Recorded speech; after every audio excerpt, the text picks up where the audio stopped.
రెండో రోజు కాళేశ్వరం విచారణ కొనసాగుతుంది. ఇవాళ 16 మంది ఇంజనీర్లను కమిషన్ విచారించింది. ఈఈ, ఏఈఈ, డిఈఈ, సిడిఓలను కమిషన్ చీఫ్ జస్టిస్ చంద్రఘోష్ విచారించారు. కాళేశ్వరం ప్రారంభ దశ నుంచి నిర్మాణ రికార్డులపై ఫోకస్ చేస్తూ విచారణ చేపట్టింది. అధికారులు పొంతనలేని సమాధానాలపై జస్టిస్ చంద్రఘోష్ సీరియస్ అయ్యారు. ఈఈలు మరోసారి ఇంజనీరింగ్ చీఫ్ నల్లా వెంకటేశ్వర్లు పేరును ప్రస్తావించారు. నల్లా వెంకటేశ్వర్లు ఆదేశాలే పాటించామని వెల్లడించారు.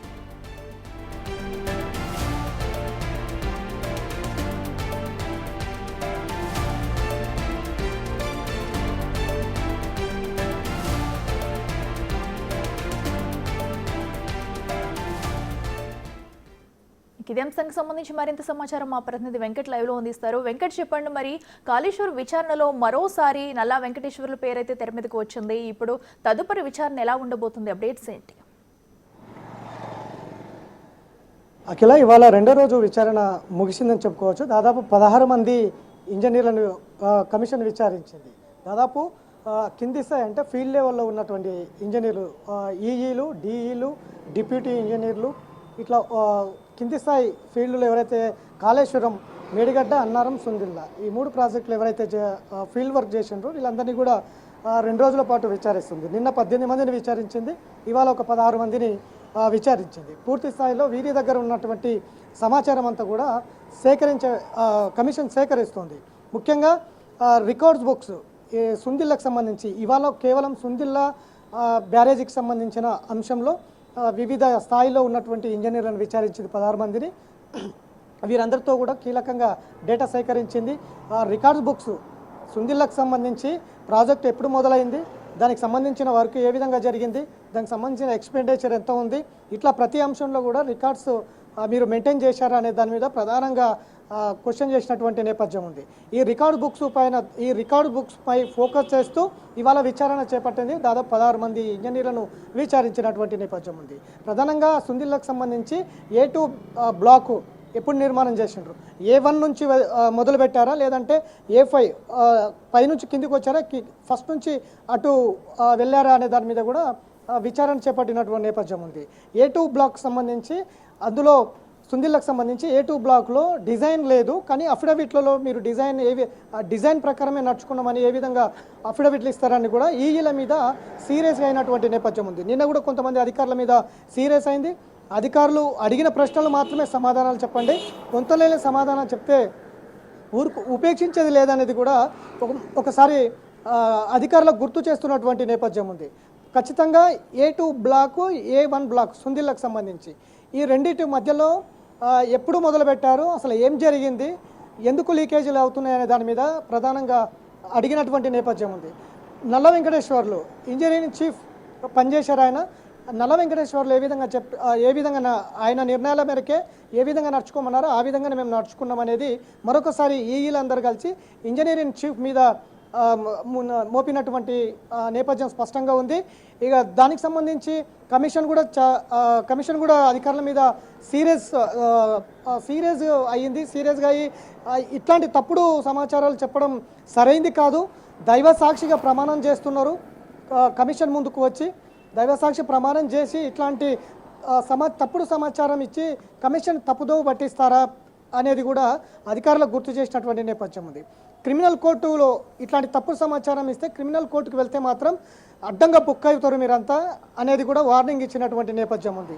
ఇట్లా అధికారులు కమిషన్ అడిగిన ప్రశ్నలకు పొంతలేని సమాధానం ఉన్నాయి. అఫిడవిట్లో ఒక రకంగా ఉంది, సమాధానాలు మరో రకంగా ఉంటున్నటువంటి నేపథ్యం ముందు నుంచి కూడా కనిపిస్తూ ఉంది. ఇంజనీరింగ్ చీఫ్ నుంచి కింది ఎగ్జిక్యూటివ్ ఇంజనీర్లు కావచ్చు, డిప్యూటీ ఇంజనీర్లు కావచ్చు, రిటైర్డ్ ఇంజనీర్లు కావచ్చు, వీరందరూ కూడా ఒకే సమాధానం, పొందలేని సమాధానం చెప్తున్నటువంటి నేపథ్యం ముందు నుంచి కూడా కాళేశ్వరంలో జరుగుతూ ఉంది.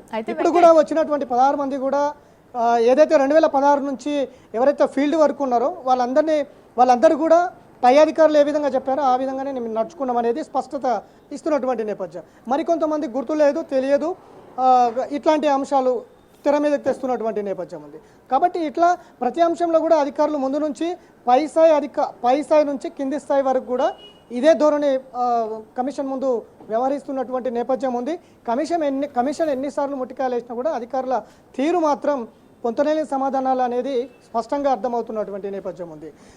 మూడేళ్ళు అంటే 2016 నుంచి కాళేశ్వరం ప్రాజెక్టు పూర్తయింది. అంటే దాదాపు 2019 ఎండింగ్ వరకు రికార్డు బుక్స్ అన్నీ కూడా కమిషన్ స్వాధీనం చేసుకున్నది. ఆ రికార్డు బుక్లో ఉన్నటువంటి సంతకాలు మీవేనా? ఇవన్నీ కూడా రికార్డు పూర్తి స్థాయిలో మెయింటైన్ చేశారా? ఏ అంశంలో రికార్డ్స్ మెయింటైన్ చేశారనే దాని మీద కూడా మరొకసారి అధికారుల ముందు ఉంచుతున్నటువంటి నేపథ్యం. ఆ రికార్డ్స్ మీవేనా? మీరే మెయింటైన్ చేశారా? మీరే సంతకాలు చేశారా? ఏ అంశాల మీద రికార్డ్స్ మీరు మెయింటైన్ చేసిండ్రు? ఈ స్పష్టత ఇదంతా ఓకేనా? ఇంకేమైనా మిగిలి ఉన్నాయా? 2016 నుంచి 2019 వరకు పూర్తి స్థాయిలో మీరు మీ ఫీల్డ్ వర్క్లో ఉన్నటువంటి సమయంలో ఆ బుక్స్ అన్నీ ఇవేనా? ఇంకేమైనా ఉన్నాయా? ఇట్లాంటి క్వశ్చన్స్ అన్నీ అడిగి ఆ రికార్డ్స్ బుక్స్ను కూడా స్వాధీనం చేసుకున్నటువంటి నేపథ్యం ఉంది. మరొకసారి ఆ రికార్డ్స్ బుక్స్ స్వాధీనం చేసుకొని వాటి మీద సంతకాలు పెట్టుకొని అధికారులను పంపిస్తున్నటువంటి నేపథ్యం ఉంది. పొంతనే లేని సమాధానం అనేటివి ఇప్పుడు కమిషన్ ముందున్న సవాళ్ళు. ఎందుకంటే అధికారులు పూర్తి స్థాయిలో సమాధానం చెప్పలేకపోతున్నటువంటి నేపథ్యం ఉంది. కమిషన్ కాళేశ్వరం నిర్ణయం ఏ విధంగా జరిగింది, బ్లాక్స్ అన్నీ కూడా ఏ విధంగా నిర్మాణం చేసిండ్రు, ఎప్పుడు నిర్మాణం చేసిండ్రు, అసలు కృంగిపోవడానికి కారణాలు ఏంటి, మీరు ఏమైనా పై అధికారులకు చెప్పారా? ఇట్లాంటి అంశాలన్నీ కూడా కింది స్థాయి ఇంజనీర్లను కూడా విచారిస్తుంది కమిషన్. దానికి కొంతమంది గుర్తు లేదు, కొంతమంది అధికారులకు చెప్పినాం, లేఖలు రాసినాం, కానీ ఎవరు పట్టించుకోలేదు అనేది. 2016 మొదలైన తర్వాత ఏడాదికే డ్యామేజ్ కనిపించింది, కానీ పై స్థాయి అధికారులకు చెప్పినాం, కానీ ఎలాంటి లేదు. అటు ఏజెన్సీ సంస్థలు కూడా పట్టించుకోలేదనేది కొంతమంది ఓపెన్గా చెప్తున్నారు. మరి కొంతమంది మాత్రం గుర్తు లేదనేది తెర మీదకి తెస్తున్నటువంటి అంశం. కాబట్టి ఇట్లాంటి అంశాలన్నీ కూడా ఒకవేళ గుర్తు లేదు, మాకు అప్పుడు ఉన్నటువంటి అంశాలు పూర్తి స్థాయిలో తెలియదు అనే ఎవరైతే అధికారులు చెప్తున్నారో వారి ముందుకు ఈ రికార్డ్స్ బుక్స్ను ముందు పెట్టి ఇవన్నీ మీరేనా చేసింది అనేది ముందు పెట్టి అడుగుతున్నటువంటి నేపథ్యం. మరి గుర్తు లేదు ఎట్లా చెప్తారు? ఎట్లా తప్పుడు సమాచారం ఇస్తారు? ఆ బ్లాక్స్కి సంబంధించి సిడిఓ అధికారులు డిజైన్ ఇచ్చారని చెప్తున్నారు, కానీ అక్కడ మాత్రం దానికి ప్లానింగ్ లేదు. A2 బ్లాక్ ఏ విధంగా నిర్మాణం చేసిండ్రు అనే దాని మీద కూడా పూర్తి స్థాయిలో సమాచారం ఇవ్వనటువంటి నేపథ్యం ఉంది. A2 బ్లాకు A1 బ్లాకు మధ్యలో వ్యత్యాసం ఉంది బాగా, అందుకనే మధ్యలో A2 బ్లాకు వేయాల్సి వచ్చింది అనేది కొంతమంది అధికారులు చెప్తున్నారు. అసలు ఏం జరిగింది సుందిల్లో ప్రాజెక్టులు అనేది కూడా అధికారులకు ఒక స్పష్టత లేదు. పైస్థాయి అధికారులు డిజైన్ లేకుండానే మాట వరుస అధికారుల ఆదేశాలు జారీ చేయడం, కింద ఉన్న వాళ్ళు అప్లై చేయడం, మీద కాళేశ్వరం ప్రాజెక్టు నిర్మాణం జరిగి వారాలుగా చూసుకున్నట్టయితే ఇంజనీర్లందరూ కూడా ప్రస్తుతం విచారణలో అయితే పొంతనలేని సమాధానాలు చెప్తున్నారనే నేపథ్యంలో అయితే కమిషన్ అయితే ప్రస్తుతం చాలా సీరియస్గా ఉన్నట్టు తెలుస్తుంది.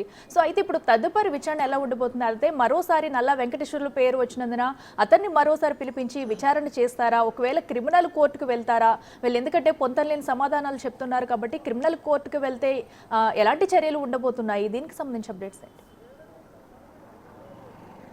ఖచ్చితంగా ఓపెన్గా చెప్తుంది కమిషనే, మీ దగ్గర ఉన్న సమాచారం ఇవ్వండి, తెలియదు గుర్తులేదు అనే సమాధానాలు చెప్పడం సరైంది కాదు.